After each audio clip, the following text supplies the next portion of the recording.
This is the last one. This is the last game in the Yakuza series. Honestly, I can't believe I'm even reviewing the last one. It honestly feels like yesterday that I started my journey on playing all 7 of the mainline games. But somehow I'm already finished all of them. Honestly, I was expecting way longer to finish these, and somehow I did it, and honestly I do feel accomplished. It's been a wild ride just going through all of these, and it was just a great experience overall. And now it's time for me to review the last Yakuza game in the mainline series. Yakuza 6, The Song of Life, is the final part in Kiryu's story for now. In this game, we continue on Kiryu's journey to get away from the Yakuza life. After the events of Yakuza 5, Kiryu ends up going to jail because the media needed someone to blame. And Kiryu was that person the media needed to blame, so he went to prison for 3 years. In the meantime, Haruka had returned home from her idle life back to the orphanage, and for some reason she left for the duration of Kiryu's sentence, and after Kiryu got released from prison, she had gone missing. Something happens to Haruka, and turns out she has a son. And because of this son, Kiryu is taking care of the baby now, and is on a mission to find the boy's father. And turns out there's a darker force looming over Kiryu and the boy, because there's the darker force pulling the strings of the past 3 years. Honestly, I'm gonna say it right now. I took my time with Yakuza 6. I really did go in depth with this one, and this is probably gonna be my most detailed review of the Yakuza games. In all the other games, I still put a ton of hours into them and enjoying their experience, but for some reason I felt obligated to just take my time with this one, since this was the last one in Kiryu's story. So I will put as much as I can without spoiling anything. In this last entry into the mainline series, we actually get to go to a different city. We go to a different little town called Onomichi. It's a fishing town that has a clue to what Haruka was doing for the past 3 years. Sure, I love going and staying in Kamurocho, but sometimes it gets really boring, and I'm glad that the series really does go outside of its normal realm. It goes to other places. We get to meet other organizations in the Yakuza. We just don't get Tojo Clan and the Omni Alliance. We actually get different perspectives on how the overall world of the Yakuza is. We get to meet new organizations, we get to meet new families, especially the Hirose family that we get to meet in this game. Honestly, meeting like these new characters in the city was absolutely fantastic. I love the Hirose family. I love their banter, especially Nagumo. He's so funny. I just absolutely love the dialogue between this new family. See, this is how you introduce new characters. I remember in Yakuza 3 when they tried to introduce like another like family. Honestly, Rike was just super annoying to me. And in this one, these guys weren't annoying. It felt right. It felt it was just a lot more fluid. It was a lot more compelling. It was just a lot better here instead of in Yakuza 3. Like the dialogue was better, and the improvement and the escalation of character was way better in this one.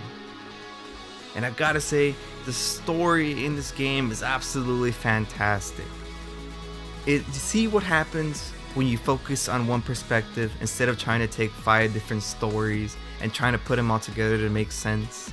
Sure, I like seeing other perspectives and stuff like that, but when everything doesn't like come together, it just was basically a waste of time. That's what Yakuza 5 was. It was just like a bunch of stories that kind of didn't flow together.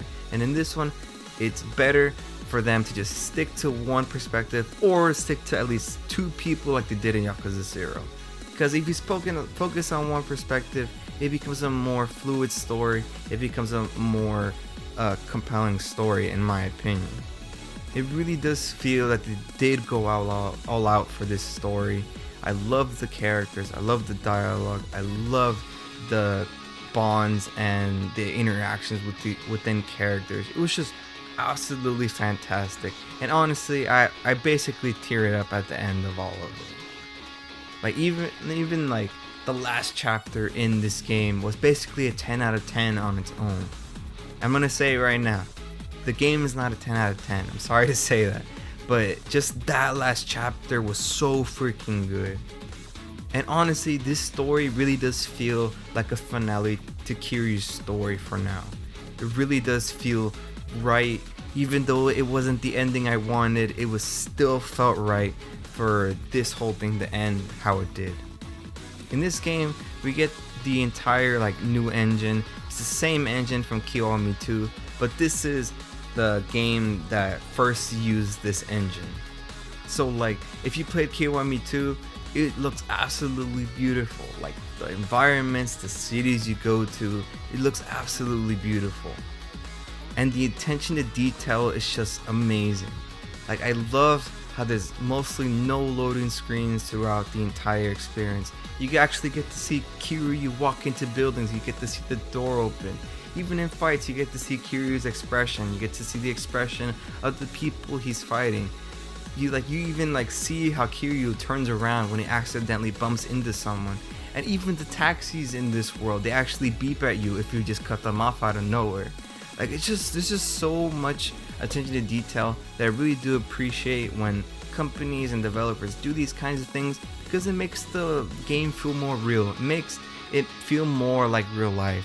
As every new engine, every new game comes out, slowly and slowly we're getting closer and closer to real life. And I really do appreciate saying that, because games are basically stories, and if they feel more like real life, then that's just awesome.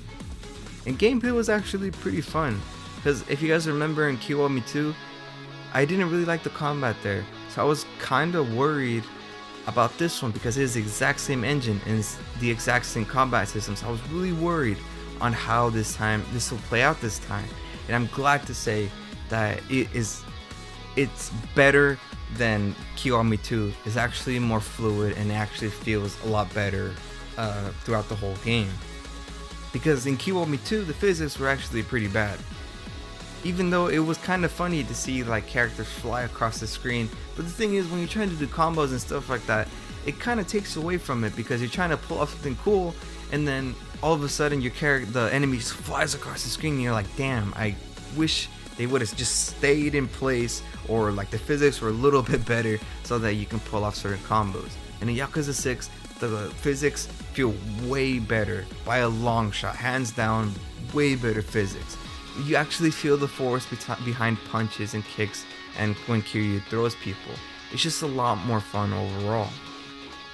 But the thing is, it kind of feels like they didn't put enough effort into the moveset though. There's like very little to work with. Like basically like half of the moveset in Kiwami 2 is here. So I don't understand why they're so inconsistent with these kinds of things, especially from movesets, because they either put too little or they put a lot for you to work with. And I wish they would just stick to one format, because I'm constantly seeing the different shifts in like how much effort they put into the combat system, and I wish they would just give us a lot to work with so that the game doesn't feel repetitive. Because I gotta say, sometimes the combat does feel kind of repetitive at the beginning of the game and maybe like halfway in, until you have enough experience points to unlock the better movesets later in the game. Like, they gave us the bare minimum, and I wish that they would have give us more. Like, I want more to work with, because it's only like, there's only so much of the same combo I can see over and over again until I get tired of seeing it. But the physics do feel good, so that the combat doesn't feel as repetitive, because it is a lot of fun for you to try out different combos, because the enemy actually fucking stays in place. Like, they don't actually fly across the screen, so you can have a little more fun there. But it does feel a little repetitive, and I wish they put a little bit more into the movesets. Another thing about combat that I basically just didn't like this aspect is how you do heat actions. the number of heat actions is basically the same. There's a lot of them, but it's the way you activate them, which is the strange thing. So the Super Dragon mode was introduced into this one, where you have like the little heat thing with the gauge all the way. But the problem is that like 75% of the heat actions are locked behind the super heat mode, and it doesn't last very long unless you upgrade it. And the upgrades for the super heat mode are actually really expensive, so it's gonna take a while for you to be able to pull off the more like impressive heat actions. And a lot of the time you're only able to pull off one heat action during the Super Dragon mode. And honestly, they shouldn't have done this at all, because most of the time I forget to turn on the super heat mode, so I'm only limited to the amount of like very little heat actions that you can do in combat normally. And a lot of like the trademark of this game is saying like the over the top heat actions, and then when they're behind the super heat mode, you can only use like one every so often, because there's a cooldown to the super heat mode. Or you could just take like a bunch of like the heat potions and just spam them. But that it shouldn't be that way. It should have been like they should have kept it like in Kiwami 2, where super heat mode was just like for this like special like overpowered moves in a way, and keep the rest of the heat moves in your normal state. And also the charge attack is actually decent this time around. Like, I actually like the charge attack this time, because the charge attack in Kiwami 2 was actually super broken, because it did a lot of damage and it immediately broke enemy guard. And for this one, the charge attack doesn't like do a lot of damage, but it does break guard. And I really like this version of the charge attack because it's not as broken. You're not as incentivized for you to use it. It's just like another thing in your arsenal for you to use. And it's actually a lot of fun this time around, because you can put it into combos and stuff.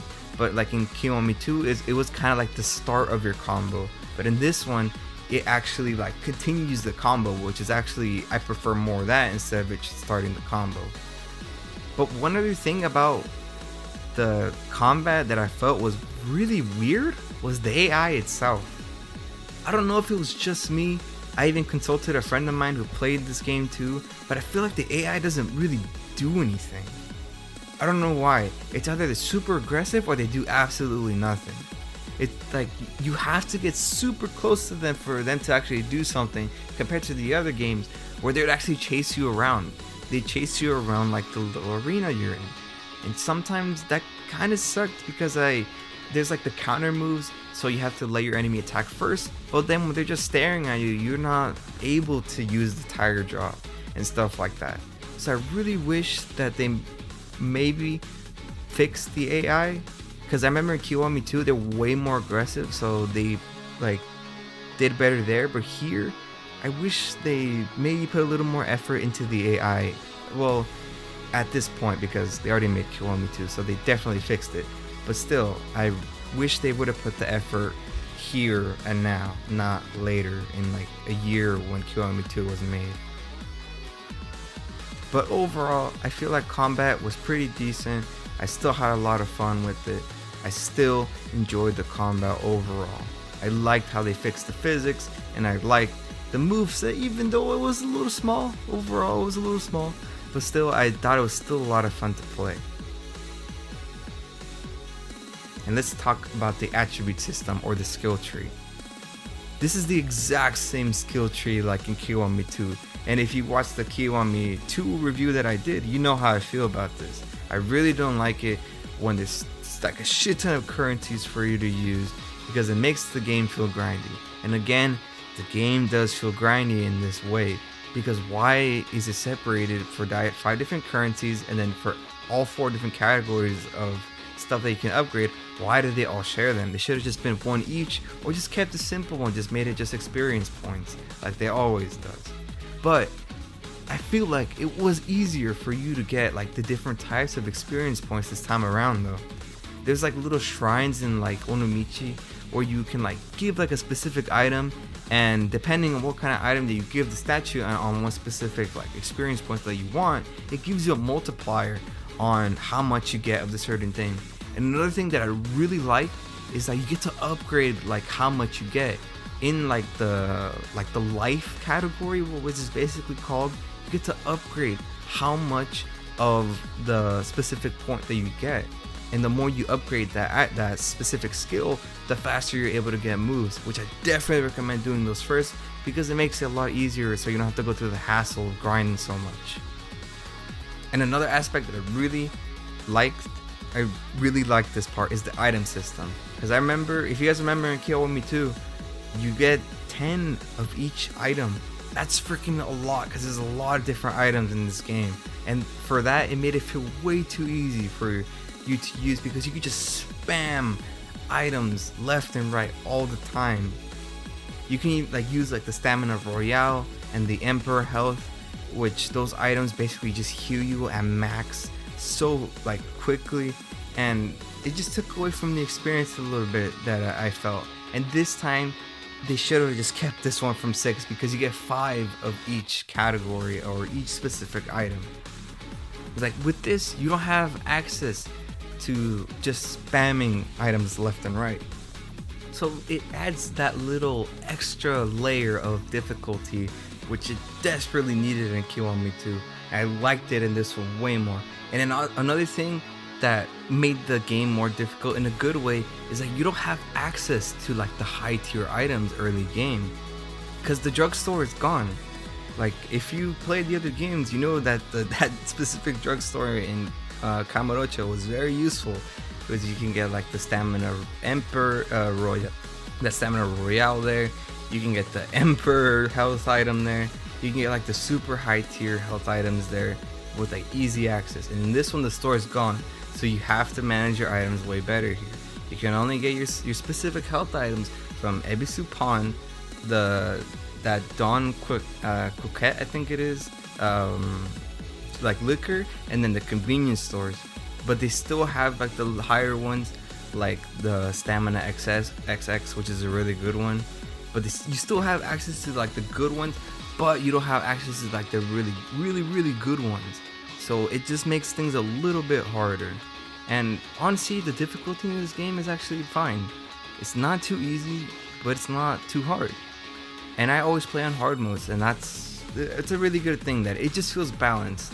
Like as the game progresses, it gets harder, but it's not like to a degree where like in Yakuza 0, like in that final chapter, where it just spikes all of a sudden. And the boss fights in this game are actually pretty challenging, especially the ones that are like the secret ones, because all of them have either high defense or they block like a specific thing, because in the combat system the blocking is way more like precise, and in bosses they really do like use that specific like blocking to block basically majority of your moves. And I've got to say, the boss fights in this game are really good. Honestly, they're on par with Yakuza 0, and Yakuza 0 had really good boss fights, and in this one it really did have good boss fights, especially that last one. Like they were all set up correctly, they were high tension, it was just everything was there for it to make it a really good boss fight, and it was just awesome just playing these. And the signature thing about Yakuza Games Return, it's the amount of content, man. Like I say this every single time I review these, and I'm gonna say them every single time, because I love when games give you your money's worth. I love it when they give you a ton of stuff to do with how much you paid for it. Like I really do appreciate when they do these kinds of things. And there's even new additions, like always. We have the Kiryu clan, or the clan maker, which is basically the same thing as Majima construction in Kiwami 2. It's like a balloon tower defense kind of thing. And in that specific mode, it was really fun.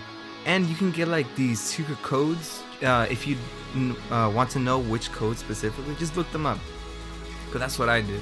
And you can actually get like these special characters that I do recommend you go out of your way to get first, because some of them are actually pretty broken, and get them early game, because as like the little sub story that's within the Kiryu clan storyline progresses, it gets harder and harder, And honestly, with like the characters that they give you aren't enough. So just get those secret characters and you'll basically blast through it. And it's your main moneymaker too. The Kiryu clan is the main source of money. So do that, definitely do that. And there's also spearfishing in Onomichi. And honestly, it was kind of fun spearfishing. And the best part is Kiryu gets to fight a fucking shark. It's fucking insane that Kiryu actually gets to fight a shark. Sure, it's just a cutscene where he punches it and then uses the harpoon gun that they give you. But it was just awesome seeing Kiryu fucking punch a shark all of a sudden. And I love like the way that this game balances between serious and like comedic moments. It's just like it's just like the perfect balance, honestly. And I really do appreciate this kind of like format. And other things you can do in this game, you can go to the gym. In Kamurocho, there's like the specific gym Kiryu you can go to train and get specific experience points, which I do recommend you do because that is a good way for you to get certain types of experience points. And there's also supplements in there that are actually really good health items, but they are very pricey. So if you're gonna buy them, do the Kiryu clan submission first and then go buy them because they're really expensive. But they also give you experience points and they give you a ton of health. So it is worth getting them. And there's also like this little introduction of like this little app called Troubler, which is basically the Citizen app, if any of you know what that is, where like it tells you like there's like a crime or something's going around in your neighborhood or something like that. It's basically that. And like you get to do like little like things for the community, and then you get like little rewards here and there if you like save a couple from getting mugged, or like you put out a fire somewhere, or you help like a lost child or something like that. It's actually a lot of fun doing Troubler, and I really do recommend you at least do some of them because you do get some good stuff out of it. There's also like the video chat one where you get to video chat with women, and honestly this one is not kid friendly, so do not play this in front of like your younger siblings, your kids, because it does get erotic, so don't do that in front of your kids. But it's the funniest thing about that specific like little mini game is that you get a shit ton of experience points if you actually go through it. And I recommend you do it if you want to like get certain experience points faster, but I just saying this as a precaution, it's not kid friendly, so just be very careful if you're gonna do this in front of like kids or something. And then you can actually go on dates with people in this. If you go to Club Shine, you get to go on dates with the hostess, you get to know them, and you unlock like secret side missions with each of the girls, which I recommend you do because you do get some cool stuff too on there. Honestly, in these kinds of games, if you go out of your way to do stuff, you get actually rare stuff. So I recommend you do that. And then there's like the typical stuff that the franchise has. You have darts, you have karaoke, you have the batting cages, you have all that good stuff that they always offer and in this game. And I can't say it enough. I really appreciate when they go out of their way to give us enough stuff to do and basically get our money's worth. And even the side missions were really fun. I think these are the best side missions overall because we get to meet like new characters and we get to even reunite with all the characters in the previous games. It's kind of like tying loose ends for Kiryu's journey, and it's honestly a lot of fun. And I'm like happy to see like returning characters that I like haven't seen in a while, and it was just absolutely awesome just seeing someone I haven't seen in a while. But the only thing about this is that they are hard to find. There's no like map indicator like there is in the other ones. In this one, you have to actually run around the maps to find everything, which I gotta say was kind of annoying because I do like doing side missions, but there was no easy way for me to find them. So a lot of the time, I was just endlessly running around and around the cities just to find one. And if you're gonna do them, I say look up the locations because sometimes you're just running like hours on end and you can't find anything. But they are worth doing if you're gonna go out of your way to do them. And one last thing I gotta say is the soundtrack is perfect in this one. Like the soundtrack is unbelievably good. Like this is on par with Yakuza 0 music. Like everything just felt right. Everything felt so well integrated into the game, and I love the soundtrack. Honestly, I even listen to some of the soundtrack now. That's how good it is, and they put a lot of effort into this, and they always nail the music in every single Yakuza game. I don't know how they do this every single time, but they always nail it, and I'm so happy because for me, I'm like a sound person, so like these little things just make the experience a lot better, and I really appreciate that.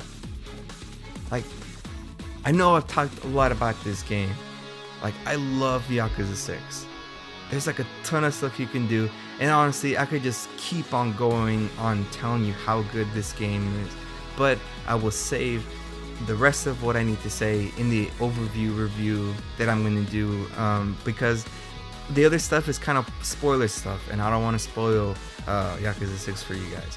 So I'm going to stop now, and it's time for me to give the final verdict for Yakuza 6.